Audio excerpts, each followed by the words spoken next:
We would be selecting very simple things that are robust. Now, this is very different than what we've been talking about for dose infidelity in America. I am not a big fan of dose infidelity. In fact, I have the opposite view. I think we should be designing our prevention strategies to be robust. That means if you open it from the wrong end and you shake out the box, it should still work with a reasonable proximity. But we've been asking people to do heart surgery on the kitchen table with a butter knife. And if it requires fancy tools and all sorts of things, it's not going to make a big dent in America. So robustness means it will survive many different things. So we don't need all this dose fidelity, and when you have robustness, then you have a very strong thing that it doesn't take much energy to maintain. We need to be focusing on simplicity as well. If things are highly complex, they take too long to do, they take too much training and support. So we've identified in the paper that I mentioned earlier many strategies that are exceedingly simple to execute and to do, be you by a parent, by a teacher, or by a community member. Now this causes us to crash into the current reality of prevention in America. Our current reality is that not one single evidence-based program that is on any of the major government lists in the United States can be ordered from Amazon.com. Now, what does that mean? Well, recall that Amazon.com is the biggest bookstore in the world. And if you can't get it off of Amazon.com, it doesn't exist. So what we're suggesting as a part of this great experiment is that we create something more of a retail or consumer product approach to prevention. And everyone who's watching this is familiar with this idea.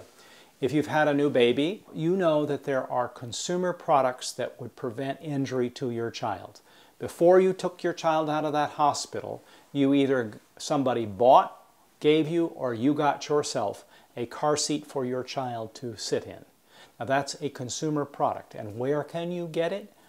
Virtually any store in America. You can even order it off of Amazon.com if you wish and have it delivered tomorrow morning by UPS or FedEx or DHL or any of the other overnight express delivery systems. And it doesn't matter whether you're living here in Tucson, Arizona or in Kenai, Alaska on the peninsula out there. You can get these strategies quickly. And what if prevention science, the things that could help families and teachers and communities, were as easy to download as iTunes, easy to access as Amazon?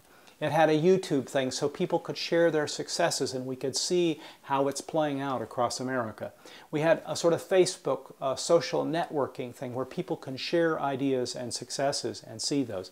We had a United Way thermometer so that we can see the growth of prevention happening within our communities.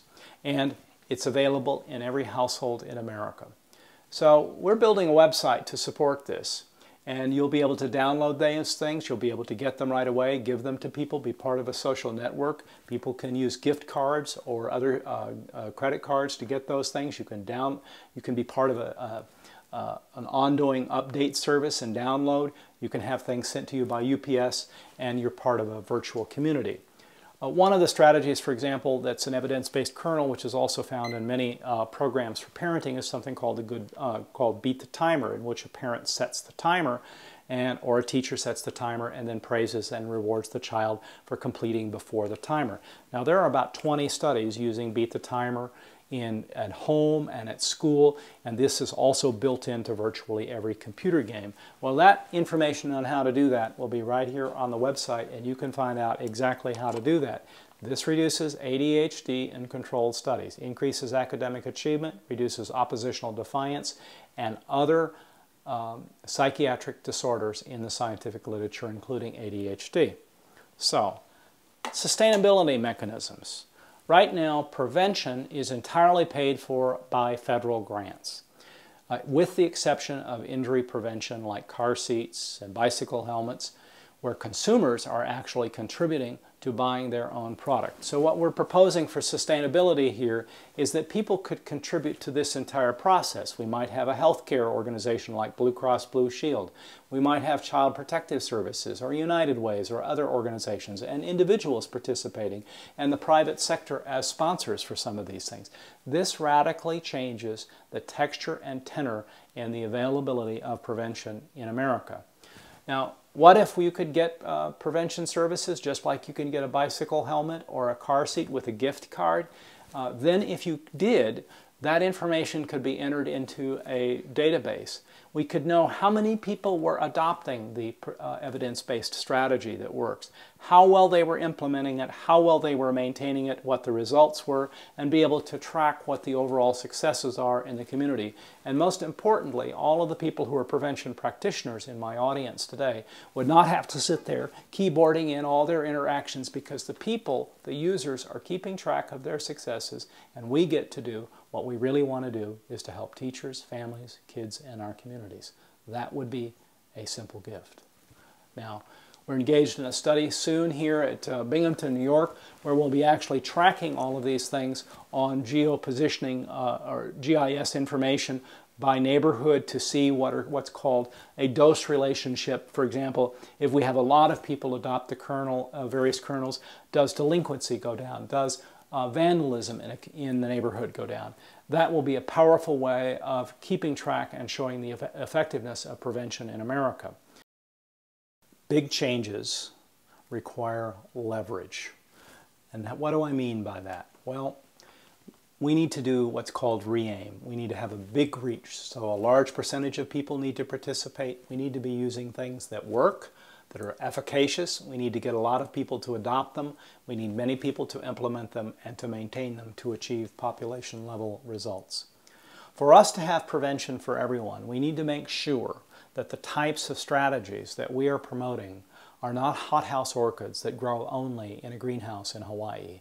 We need to make sure the things that we are disseminating and diffusing are as durable and viable and tenacious as dandelions, so that they will grow and sprout in every community in America, in every classroom in America, in every home in America, to make sure that we have prevention for everyone.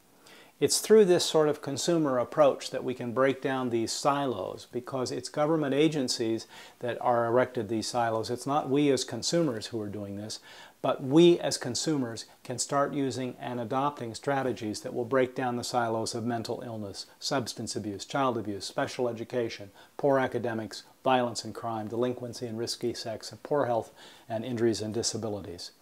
By us participating in the organization of this for Prevention for America, we can provide support for all of our children and all of our families and all of our schools. I urge you to read the materials and the handouts that will be available to you with this today, and to take some significant next steps after that. Be sure to go on the website and register at simplegifts.com. Let us know who you are, and then start participating in our web-based seminars on how to bring this to every community in America, so that all of our children can benefit. And explain this, show this video, share the materials with other people you know. And together, ladies and gentlemen, we can see a better future for our country, for all of our children, and for all of our futures. Thank you very much.